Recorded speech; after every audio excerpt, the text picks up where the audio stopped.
Hello and welcome back to another introverts video. Yay! It has been a while since I uploaded any videos or actually any artwork on the internet at all. So this is a comeback from I guess a year or almost a year. And this is the artwork of multiple original characters that I have in mind for, I guess, some of them I have in mind for about 10 years, and some characters are newer, but they all belong to one particular universe of story that I have in mind, and I want to introduce you to them, as well as show you this speed paint of the artwork that I did. I'm actually quite proud of it. And so I'm going to talk about the inspiration that I had for each character and what they represent.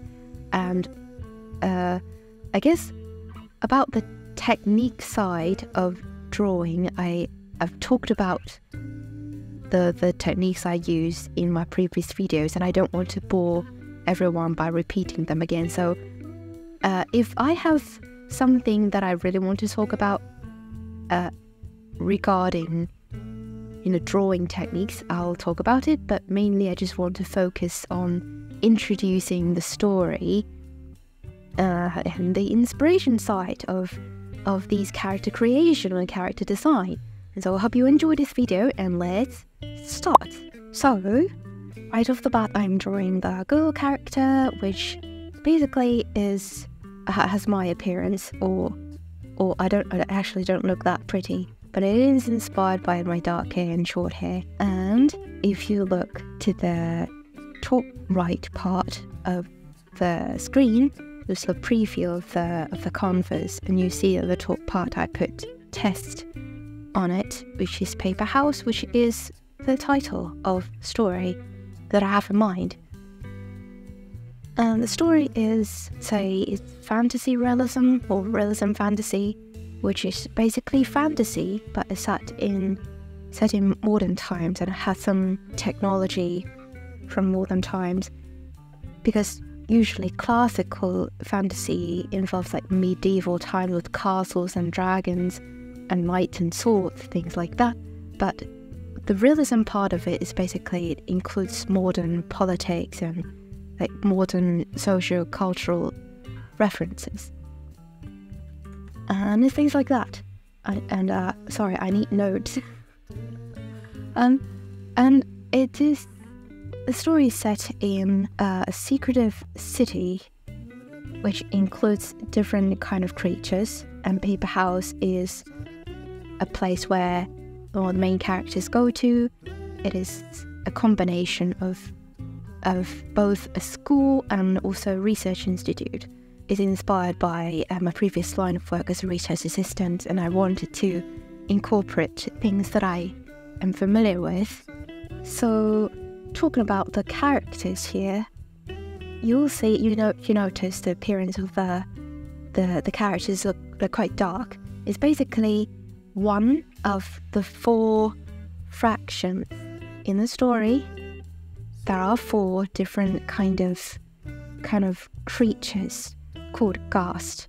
This is one of them, with like this black color scheme, and they look villainous, don't they? But they're not. And so now, while I'm drawing the girl character, I want to summarize how I come up with the rest of these 3 non-humanoid characters. And as I draw them each by each, I'll just talk about their inspiration. So in my day-to-day life, I started doing this, I guess, a few years ago. I have this little trick, so to speak, which is when I'm anxious of something. I'm usually an easily anxious person. I don't know if it's a disorder or something, but I worry about things quite often, usually with no reason at all. But usually I can just my brain just convinces me of some reason. Then I just think and think, and my mood just spirals downhill. And sometimes I would be mindful of what I'm worried about and just sit there, sort of meditate of exactly what I'm anxious about. And the funny thing is, sometimes when I sit there with my logical brain telling myself there is actually nothing to worry about, and I still feel this tightness in my chest and my heart rate speeding up with headache, with ringing in my ears, and for absolutely no reason. And I think that if I have to survive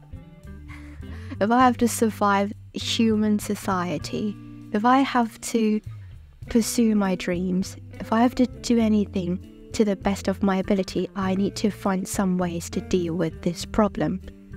And so I found a little trick, which is, I don't know if it works on anybody, but if it works on myself once, and it's sort of like a lucky charm, I follow it ever since, which is I put a face and name of what I'm afraid of, and then when I realize that I am worried about this kind of thing, I just call the name. It's like calling an old friend, saying, I know you're hiding there. I see you now. Okay.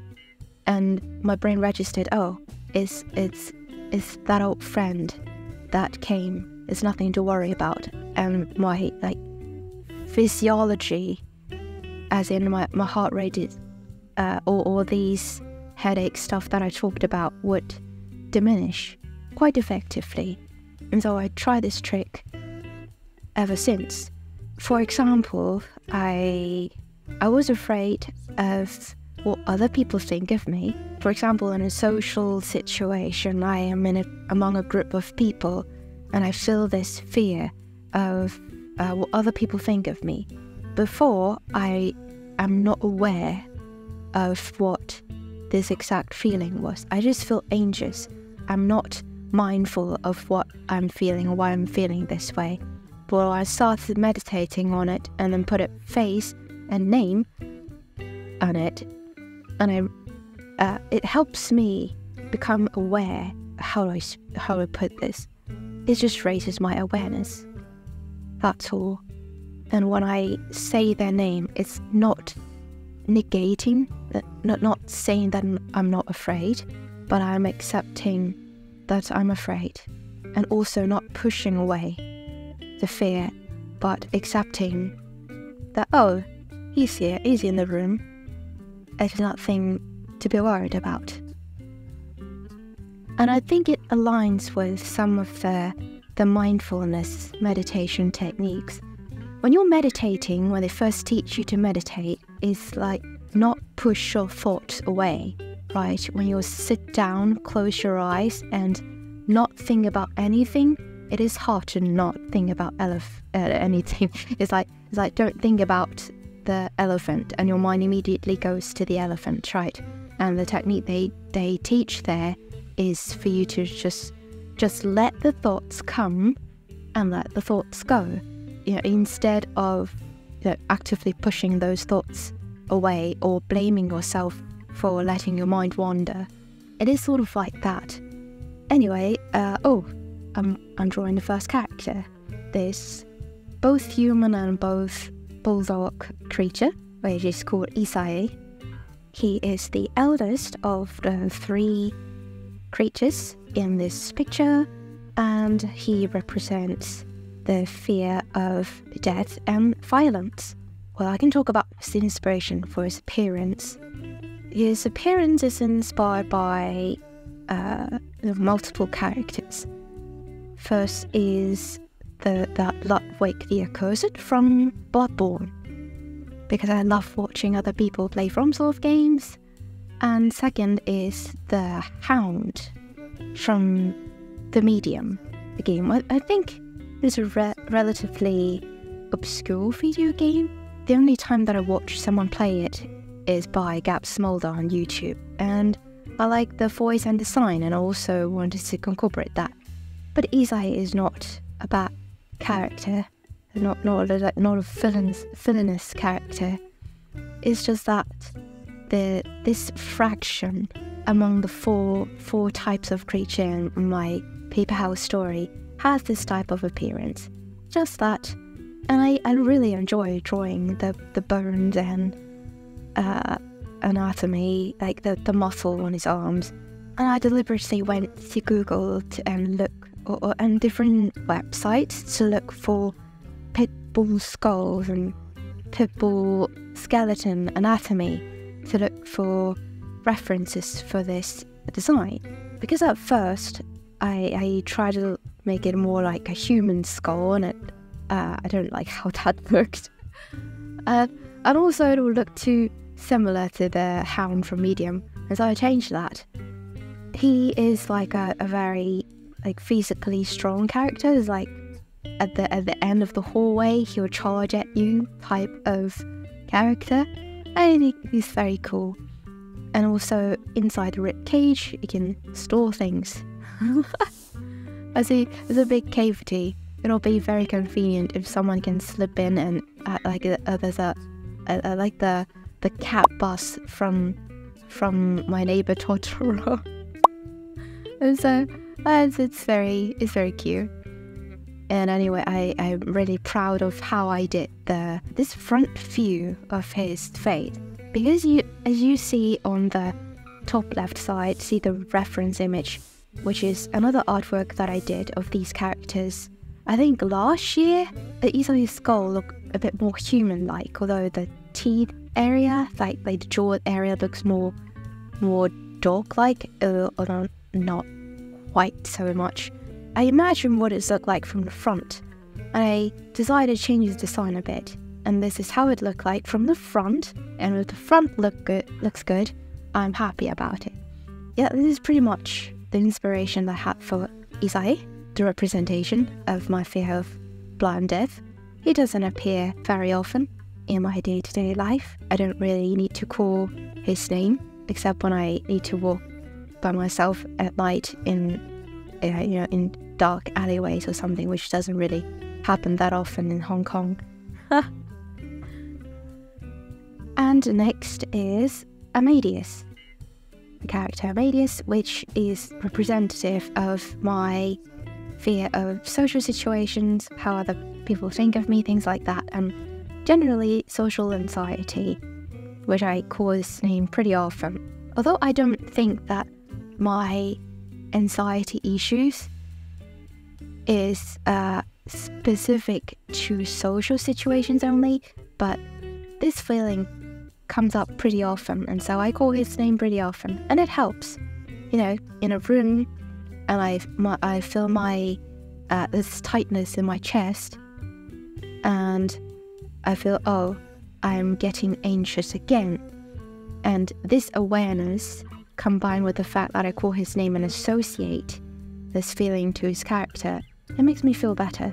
It makes me feel that, oh, it's just Amadeus coming, joining us in the room, and his presence brings this anxiety feeling. But as long as I call his name, the feeling just disappears. It helps, really. For his personality and his character design, he is sort of like this person that pretends to be very cool looking and try to sound cool to other people, but inwardly he is just as insecure as any one of us. The first time that I have an idea for this character was when I was sitting in a room. I was a research helper and was helping out with an EEG experiment, which is sort of the experiment where you put electrodes on people's head to read their brain signals, things like that. You put gel, and then there's a long wire, there's all the details. And I was sitting in a dark room. You need to monitor the screen as the experiment participant is doing their thing. I need to monitor the signals to see, if there are any errors. I need to do it again, unfortunately. And sitting in the dark room, you have quite a lot of time to self-reflect. And at that time, it was almost at the height of my social and toxic anxiety. And even when sitting in a room with a participant, which we're not really talking, it's just they are facing the computer monitor and doing some task, and I'm just sitting there. Even just sitting there is making me anxious, and my artist brain just comes up with this character who walks in the room, and I just gave him a name, and the feeling of anxiety, it doesn't go away per se. I still feel I still feel this tightness in my chest, which comes from anxiety, but it doesn't feel like the anxiety is mine. It's like watching from afar and experiencing this anxiety that isn't really mine, and it feels 10 times easier. And for this appearance, I really enjoy drawing all the drapey clothes. It makes you feel comfortable, in social situations which you really want to hide yourself. You're afraid to say the bad thing, or you accidentally do spill out some embarrassing stuff. You really want to hide under the covers with clothes like that. And I haven't completely drawn the drapey clothes yet at this point of the video, but after I draw it, I want to have that cloak. It looks very comfy, because I took some Greek drapey clothes statues for reference, and I like how the textures look in those statues, and I try to incorporate it in my drawing. I use Greek sculptures as reference pretty often these few years as I draw. If you see my Hades fan art, you'll see that I really like to use Greek sculptures for reference, especially for muscles. But this time I use the reference for drapey clothes. But I think I managed with all the reference help. And anyway, the last character is, as I mentioned, ink, which is in my brain, is living in my brain for more than 10 years, I think.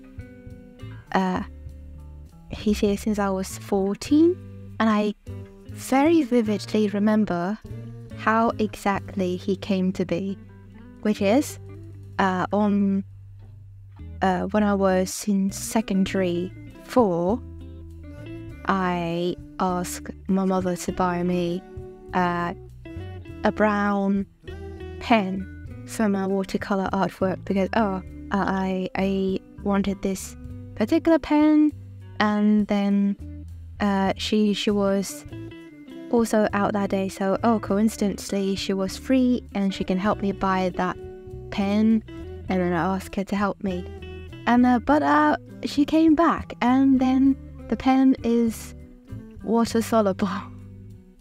And you know that you can't use water soluble ink for the color, because when you splash water on it, it just wash away. It just the line would just cease to exist. And so I used a pen for other purposes. I bring it to school to write.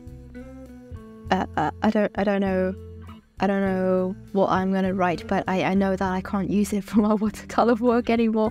I just bring it to school, and it was an English oral practice class, and there was a period where the student each go to the teacher and practice a very, very short amount of time, like I guess a minute each person. But in our class there are 30 person, and 13 people, and so when one student is out practicing and getting personal comments from the teacher, the rest of us get this free study period, free quote-unquote study period, which is basically you can do anything you want. And I got a sketchbook of my own and used this pen to draw. And what at that moment I want to draw is a woman creature from Silent Hill. It is completely off-brand if you look what the character came to be right now. But at that point I draw this character, this liquid character stuck in a wall, in the middle of trying to face through a wall. And then I thought it was pretty cool, and I draw him again, and I draw him again, and I gave him the name Ink, and I draw him again and again, like for years. And then now I'm still drawing him. So history-wise, he's the oldest, but in the story-wise, he's the youngest, right? And also, he's not particularly representing my fears, because at 10 years ago, the reason I came up with him is not because, helping with my anxiety and whatnot. But I thought his aesthetic fits with the game. And so I put him with this fraction of the story, and I like it. And so that's pretty much it. This is the artwork. Hope you enjoy this video and my long rambling. If you have things to say, please feel free to comment and subscribe. And thank you for watching this video.